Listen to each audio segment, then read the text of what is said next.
Hello everyone, welcome back to another video. You are watching my YouTube channel study with Kartik. तो आज की इस video में हम टीचिंग एप्टीट्यूड के कुछ इंपॉर्टेंट क्वेश्चंस डिस्कस करेंगे। इससे पहले मैंने टीचिंग एप्टीट्यूड की और भी वीडियोस बनाई हैं, तो चैनल पे जाके आप उसे भी देख सकते हो। इससे पहले मैंने एक टीचिंग एप्टीट्यूड की वीडियो बनाई थी, जो कि मैंने इंग्लिश में बनाई थी। तो बहुत से बच्चों के वहाँ पे कमेंट्स थे और पोल भी डाला गया था। तो उसमें सभी ने मैक्सिमम लोगों ने कहा कि हिंदी में प्रेफर करते हैं वो क्वेश्चंस पढ़ना। तो आज जो हम हिंदी में ही डिस्कस करेंगे। तो चलिए करते हैं आज के क्वेश्चंस को स्टार्ट। तो अच्छा अध्यापक वह है जो एक अच्छा अध्यापक कौन होता है? देखिए, ऑप्शन है आप लोगों का, मेधावी और परिश्रमी हो, अपने विद्यार्थियों से सच्ची लगन रखता हो, सदा सादा जीवन व्यतीत करता हो, अपने विषय में निपुण हो। तो देखिए, इसका जो राइट आंसर है वो हो जाएगा ऑप्शन नंबर बी। क्योंकि एक जो टीचर होता है उसको उसका विद्यार्थियों के प्रति एक सच्चा लगाव होना चाहिए, लगन होनी चाहिए, उनको सिखाने की लगन होनी चाहिए। तो इसका राइट आंसर हो जाएगा अपने विद्यार्थियों से सच्ची लगन रखता हो। इसके बाद अगला हमारा जो क्वेश्चन है वो है, शिक्षा के प्रचार एवं प्रसार से। अब जो शिक्षा का प्रचारण और प्रसार होता है उससे क्या होता है? लोकतंत्र मजबूत होता है, अंधविश्वास में कमी आती है, आर्थिक विकास की दर बढ़ जाती है, या ये सभी। तो इसका जो राइट आंसर हो जाएगा वो हो जाएगा ऑप्शन नंबर डी, ये सभी। क्योंकि जब एक व्यक्ति शिक्षित होता है तो उससे हमारा जो लोकतंत्र है वो भी मजबूत होगा, अंधविश्वास में कमी आएगी और उसकी फाइनेंशियल कंडीशन क्या होगी, वो भी बढ़ेगी। तो इससे क्या होता है, ये सभी का प्रचार एवं प्रसार होता है। उसके बाद हमारा नेक्स्ट क्वेश्चन है कि आप स्कूल के बाहर अपने किसी छात्र से किस प्रकार व्यवहार करेंगे? मान लीजिए आप एक अध्यापक हैं और स्कूल के बाहर आपको जो है कुछ छात्र मिल जाते हैं, तो आप उनके साथ कैसा व्यवहार करेंगे? ए ऑप्शन है अजनबी की तरह, ये तो बिल्कुल भी नहीं होगा। उसके बाद आता है हमारा बी, उससे बात करना पसंद नहीं करेंगे, ये भी बिल्कुल नहीं होगा। आप बहुत गंभीर होकर रहेंगे, या मित्रों की तरह भी बिल्कुल नहीं रह सकते हैं। तो इसका जो राइट आंसर हो जाएगा ऑप्शन नंबर सी, बहुत गंभीर होकर। अब बहुत गंभीर होने से यहाँ मतलब है कि आप लोगों को एक जो है डिस्टेंस मेंटेन करना है स्टूडेंट्स के साथ। ऐसा कहा जाता है हमें भी, जब हम आजकल बीएड की ट्रेनिंग कर रहे हैं, कि जब भी आप बच्चों के साथ इंटरेक्शन करते हो तो उनसे जो है थोड़ी सी दूरी बना के रखनी है, और एक जो टीचर स्टूडेंट का रिलेशनशिप है उसे कायम रखना है, बहुत ज़्यादा फ्रेंडली भी नहीं होना है। तो इसका जो राइट आंसर हो जाएगा बहुत गंभीर होकर।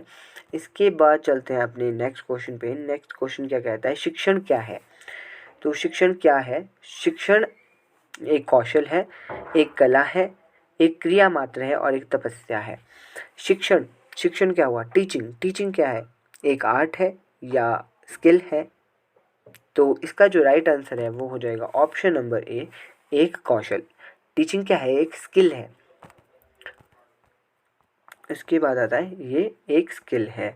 इसके बाद अगला क्वेश्चन है, शिक्षा तभी सार्थक होगी जब पाठ्यक्रम केंद्रित हो, छात्र केंद्रित हो, रोजगार केंद्रित हो और समाज केंद्रित हो। तो इसका जो राइट आंसर है वो होगा छात्र केंद्रित हो। छात्र केंद्रित मतलब स्टूडेंट सेंटर्ड टीचिंग की यहाँ पे बात की गई है, जहाँ पे जो है स्टूडेंट्स को मेन केंद्र बनाया जाता है। तो वो शिक्षा जो है सबसे सार्थक मानी जाती है और उसी के द्वारा छात्र जो है सबसे ज़्यादा सीखते हैं। इसके बाद हमारा नेक्स्ट जो क्वेश्चन है वो है कि शिक्षक की योग्यता एवं आचरण का सबसे अच्छा मूल्यांकन करते हैं। तो उनके प्रधानाचार्य, उनके शिष्य, समाज के संभ्रांत लोग और विशेषज्ञ। अब आप एक टीचर हो तो आपकी योग्यता और आचरण का सबसे अच्छा मूल्यांकन कौन कर सकता है? तो वो कर सकते हैं आपके स्टूडेंट, आपके शिष्य। आपके शिष्य जो है सबसे अच्छा जो है आंकलन कर सकते हैं आपका, कि आप कैसा पढ़ाते हो, ये आपके स्टूडेंट ही आप लोगों को बता सकते हैं। तो इसका राइट आंसर हो जाएगा उनके शिष्य। हमारा अगला क्वेश्चन है, आपके विचार में शिक्षा का उद्देश्य होना चाहिए।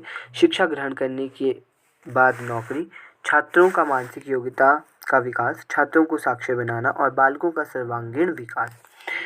तो देखिए, जो हमारी शिक्षा है उसका मेन जो ऑब्जेक्टिव होता है वो होता है ऑप्शन नंबर, इसमें जो हो जाएगा डी सही हो जाएगा। बालकों का सर्वांगीण विकास मतलब स्टूडेंट्स की ऑल राउंड डेवलपमेंट होना जो है शिक्षा का उद्देश्य है। क्योंकि शिक्षा हमको क्यों दी जाती है? ताकि हमारी मानसिक, शारीरिक बौद्धिक जो है विकास हो सके। तो क्या सर्वांगीण विकास हमारा जो होना चाहिए, ऑल राउंड जो है डेवलपमेंट होनी चाहिए। इसके बाद है हमारा 10th क्वेश्चन, पाठ्यक्रम निर्माण में किस बात को मुख्य रूप से ध्यान में रखना चाहिए? जब हमारा करिकुलम बनाया जाता है, हमारा पाठ्यक्रम बनाया जाता है, तो उसमें किन बातों का मुख्य रूप से ध्यान रखा जाना चाहिए? शिक्षा के उद्देश्यों को, छात्रों की आवश्यकताओं, रुचियों एवं योग्यताओं को, शिक्षण अनुसंधानों को, और ए और बी दोनों। तो इसका जो राइट आंसर हो जाएगा ऑप्शन नंबर ए डी हो जाएगा, ए और बी दोनों। तो ए क्या कहता है? शिक्षा के उद्देश्यों को। तो शिक्षा के हमारे उद्देश्य क्या होने चाहिए? क्या हो गए? डेवलपमेंट करना बच्चों की, और बच्चों की आवश्यकताओं, रुचियों एवं योग्यताओं का। तो हमारे जो स्टूडेंट्स हैं उनकी क्या आवश्यकताएं हैं, क्या उनकी रुचियाँ हैं, क्या उनकी इंटरेस्ट है, क्या उनकी योग्यताएं हैं, तो वो सब भी आपके ध्यान में रखे जाने चाहिए जब हमारा करिकुलम बनाया जाता है, हमारा पाठ्यक्रम बनाया जाता है। तो इसका राइट आंसर हो जाएगा ए और बी दोनों। इसके बाद चलते हैं अपने नेक्स्ट क्वेश्चन पे। एक प्रधानाचार्य को चाहिए, तो जो हमारे प्रिंसिपल है वो कैसा होना चाहिए? छात्रों के प्रति प्रेरणादायक, अध्यापकों के लिए समानता का भाव रखने वाला, कुशल प्रबंधक, और ये सब। तो इसका जो राइट आंसर है वो रहेगा ऑप्शन नंबर डी, ये सब। अब देखिए, जो प्रधानाचार्य होता है वो क्या होता है? एक मैनेजमेंट उनकी बहुत अच्छी होनी चाहिए। तो क्या होते हैं? वो कुशल प्रबंधक होते हैं। तो छात्रों के साथ के लिए प्रेरणादायक, अब आप लोगों ने देखा होगा कि जो प्रधानाचार्य होते हैं वो मॉर्निंग असेंबली में जो है स्पीच देते हैं, मोटिवेट करते हैं, तो प्रेरणा जो है वो देते हैं बच्चों को। अध्यापकों के लिए समानता का भाव रखने वाले, जितने भी टीचर्स हैं स्कूल में उनके सब के लिए वो क्या होनी चाहिए? इक्वालिटी उनके सामने रखती हैं, और इक्वली उन सबको जो है ट्रीट करते हैं। तो ये जो है इसका ये सभी सही हो जाएगा। इसके बाद आता है, आपके अनुसार शिक्षण की योजना पद्धति होनी चाहिए। तो जो हमारे टीचिंग है उसकी योजना पद्धति कैसी होनी चाहिए? तो ऑप्शन नंबर ए है शिक्षक केंद्रित, प्रोजेक्ट केंद्रित, पाठ्य पुस्तक केंद्रित, और बाल केंद्रित। तो इसका जो राइट आंसर है हो जाएगा ऑप्शन नंबर डी, बाल केंद्रित, जो ये पहले भी हो चुकी है। स्टूडेंट सेंटर्ड जो है अप्रोच हमारे को हमेशा फॉलो करनी चाहिए। शिक्षण में बच्चों की योग्यताओं, उनके इंटरेस्ट के अकॉर्डिंग उनको पढ़ाया जाना चाहिए। वो सब चीज़ें उन्हें पढ़ाई जानी चाहिए जिनमें उनका इंटरेस्ट है और जो उनके लिए इम्पॉर्टेंट है। इसके बाद चलते हैं अपने नेक्स्ट क्वेश्चन पे। एक अध्यापक का श्रेष्ठतम गुण है। तो एक टीचर का सबसे जो इम्पोर्टेंट गुण कौन सा होता है वो यहाँ पे पूछा गया है। तो ऑप्शन नंबर ए है अध्यापक के प्रति पूर्ण समर्पण, अध्यापक के प्रति उच्च चरित्र, अध्यापक के प्रति उच्च विचार, और अध्यापक की धर्मनिरपेक्षता। तो इसका जो राइट आंसर है वो हो जाएगा ऑप्शन नंबर ए, अध्यापक के प्रति पूर्ण समर्पण।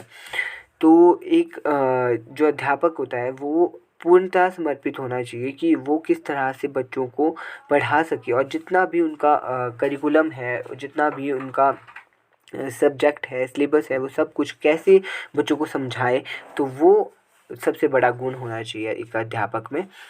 इसके बाद आता है कि अध्यापक मुख्य रूप से किसके प्रति जवाबदेह होता है? समाज और छात्रों के प्रति, प्रधानाचार्य के प्रति, अभिभावकों के प्रति, या सरकार के प्रति? तो सीधा सा इसका जो आंसर हो जाएगा वो हो जाएगा ऑप्शन नंबर ए, समाज और छात्रों के प्रति।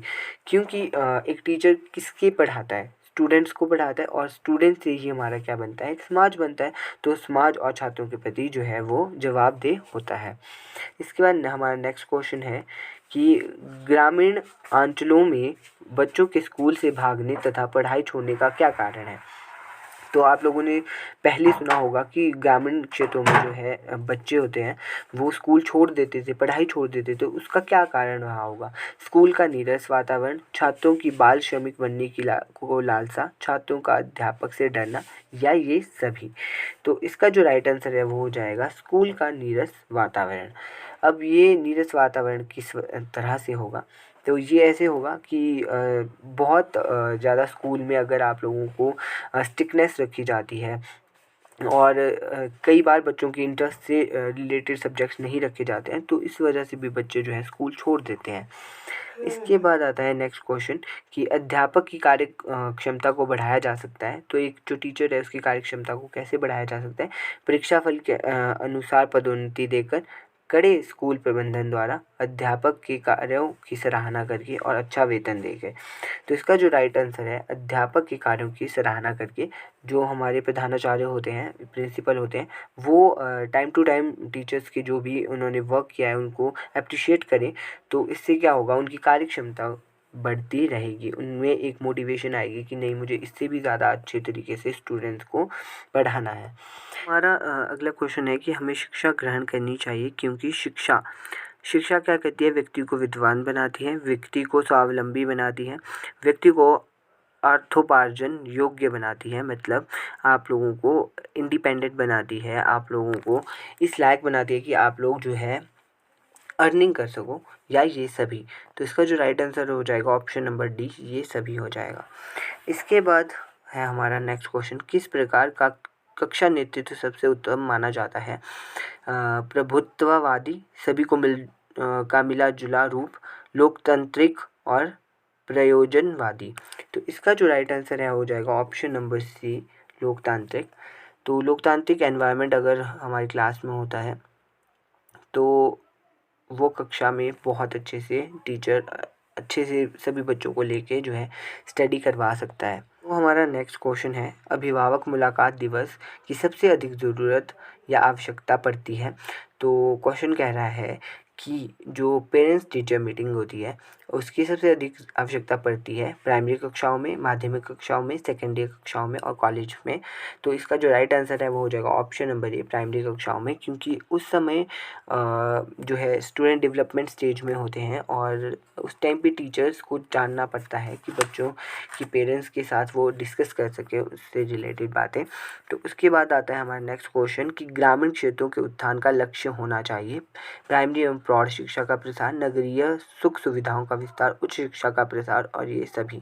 तो देखिए, ग्रामीण क्षेत्रों के उत्थान का लक्ष्य, अब ग्रामीण क्षेत्र में जो आप लोगों ने डेवलपमेंट करनी है तो सबसे पहले वहाँ पे डेवलपमेंट होनी चाहिए प्राइमरी और प्रौढ़ शिक्षा की, ठीक है, उसका विकास होगा तो उसके बाद ही उस क्षेत्र का जो है विकास हो सकता है। तो इसका जो राइट आंसर है हो जाएगा ऑप्शन नंबर ए, प्राइमरी एवं प्रौढ़ शिक्षा। उसके बाद आता है कि प्रधानाचार्य अपने अध्यापकों से आशा करता है समर्पण एवं निष्ठा की, आज्ञा पालन भाव की, योग्यता एवं ज्ञान की, और ऑप्शन नंबर डी, ये सभी।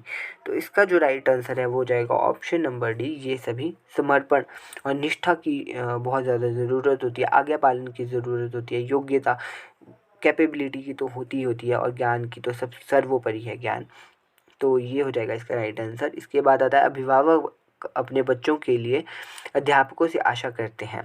जो अब एक पेरेंट है वो अध्यापक से बच्चों के लिए क्या आशा करता है? निष्पक्ष व्यवहार की, सहानुभूति एवं प्रेम की, योग्यता एवं ज्ञान की, और ए और बी।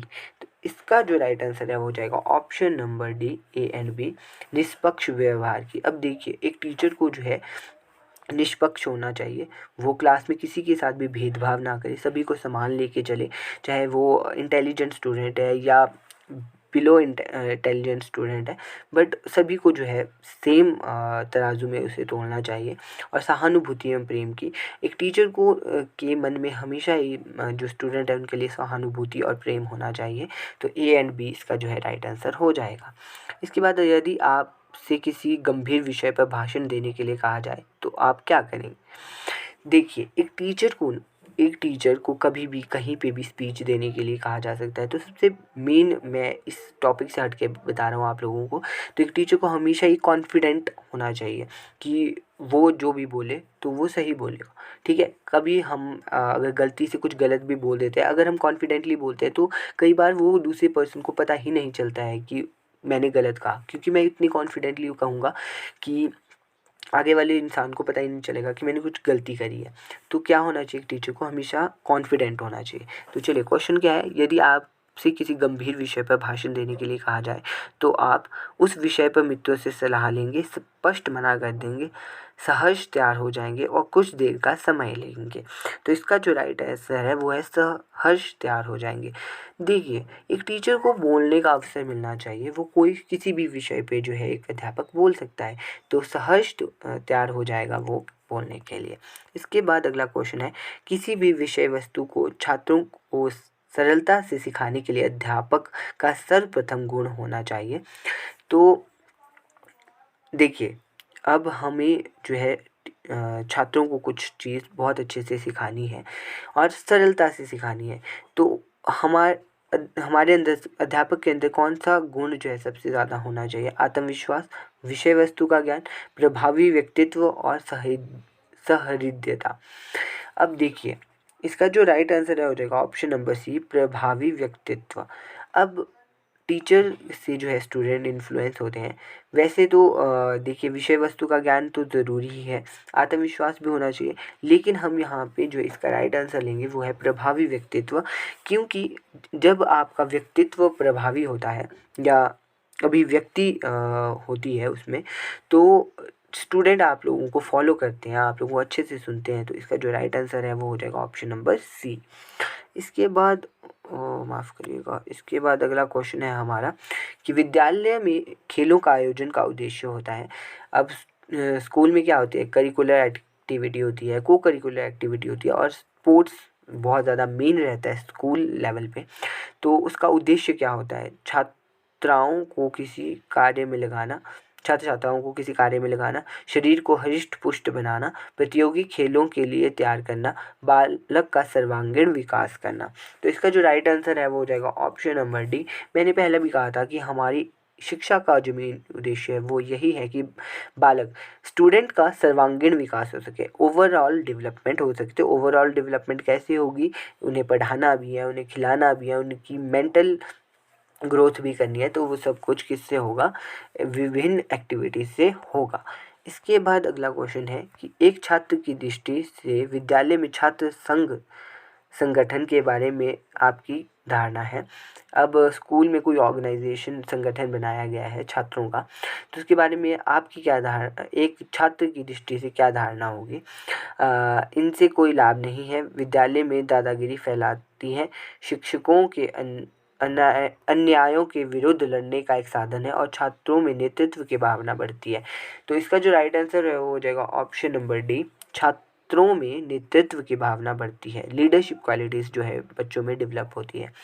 तो ये कुछ क्वेश्चन थे जो आज हमने डिस्कस किए, 20 से 25 क्वेश्चंस जो हमने आज डिस्कस किए। आई होप आप लोगों को समझ आए होंगे ये। तो बने रहिएगा चैनल के साथ। Thank you so much.